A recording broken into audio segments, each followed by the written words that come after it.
let's discuss what Legionella and what Legionnaire's disease actually is with Dr. Barge Panic, who's a senior clinical lecturer at the University of Exeter's Medical School. Hello there, Doctor. Good to have you on the programme.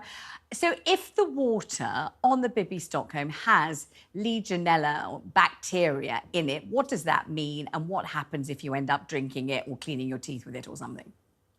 Well, the fact that you've got Legionella in your waterworks immediately tells you that this water is not good for wherever you have aerosol generating facilities on that barge, and that means shower heads mostly.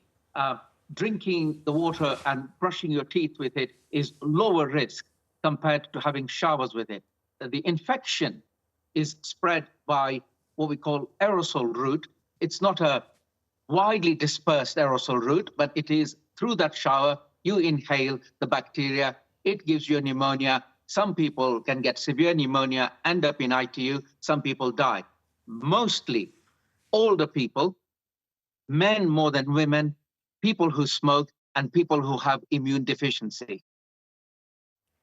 So this is really serious. This isn't just a bit of something, an upset tummy or a high temperature that lasts a couple of days. This is potentially fatal. It's incredibly dangerous.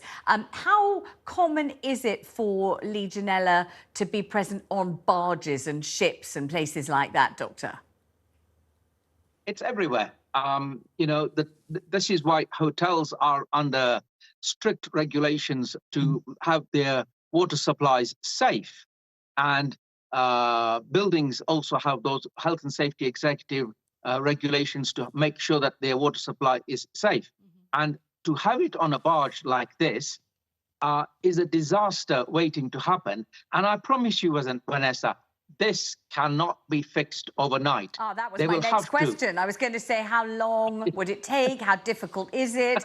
How rigorous and laborious is it to get rid of Legionella in a water supply? That was my next question, Doctor. You preempted me brilliantly. What's the answer? Well, let me tell you, I have dealt with this over many, many years. It cannot be fixed overnight. It cannot be fixed over a couple of weeks. It will require re-engineering of the plumbing system. What you need is at no point in your hot water circulatory system for the hot water to be in the temperature range 20 to 45 degrees centigrade. If you have water in the 20 to 45 degrees centigrade range at any point, and your pipes have got biofilm and they've got nutrients, a specific amino acid, in other words, dirty pipes, Legionella will grow. It will keep on coming back and back and back and back. It is a big job on a barge of that size to fix it. It cannot be fixed overnight. Well, I'm very glad I asked you. So what would be your kind of rough estimate of A, how long it would take to fix it and eradicate it? Because obviously they can't get back on if there's any trace at all. So we get that completely. It's much too dangerous. But B, I mean, I don't suppose you'll know, but maybe a very rough ballpark figure. You're not the accountant, you're the doctor. We get that. But A, how long? And B, how much money? Do you know? That's a good question, Vanessa, because it's going to take a lot of money to re-engineer the plumbing system. Think about it. You've got pipes leading hot water to every, I don't know how many bathrooms they have. Yeah. And when you have water far away from your calorifier, meaning your boiler, the water temperature drops. And as the water temperature drops, Legionella will grow in the dirty pipes that have got biofilm in. So to remove the biofilm, to remove the dirt and muck that allows them to grow, and to have those recirculating pumps to make sure that the water temperature never drops, requires a new design, and that requires engineers with knowledge. And then we need plumbers to do it, and then we need to test it, and then we need to test it again and again. So it's not going to happen within a month. I think I've dealt with hospitals. Thank you very much. Let me bring Louise in. Louise, let's imagine that you're looking after some of the migrants who it's suggested should go aboard the Bibby Stockholm. Now, you've just heard the doctor tell you it's incredibly hard to eradicate. It can take absolutely ages. And if they don't eradicate it, you can die if you catch it. How are you going to feel if they're sending the migrants that you're looking after on board the Bibby Stockholm? How are you going to feel about that? Pretty much the same that I felt last week about the prospect of people going in there. It's not a safe environment. We had a diphtheria outbreak at Manston last year. We've had cases of tuberculosis in the barracks.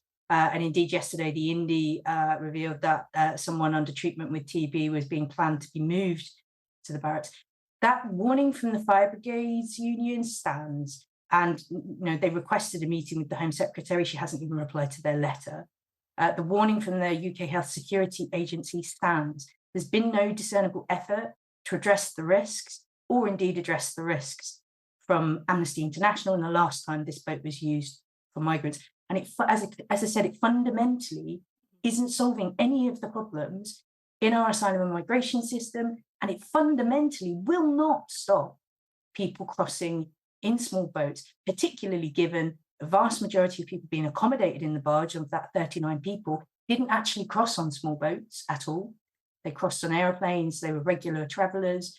And if you're prepared to put your life, your family in a small boat across the busiest shipping lane in the world, being placed on a barge is not going to disincentivise you from doing that. Louise, Only thank a you very safe much. route. Let me come to Charlie. So we've heard from the doctor here. He's dealt with this issue on many, many occasions. He really does know what he's talking about. It's the best guest and most experienced we could get on this. He really knows his onions when it comes to Legionella in the water. And he says it's going to take weeks, maybe months to clear the system of these bacteria. And you've got to be absolutely meticulous. It's going to cost a fortune. It's going to need a whole lot of restructuring the whole engineering core of the barge, God knows what. How is this going to look? If the Home Secretary is watching this, or the Prime Minister, we know he watches it regularly, even when he's on holiday. If he's watching TalkTV now and he hears our doctor saying that, what the heck? This is a terrible look, isn't it?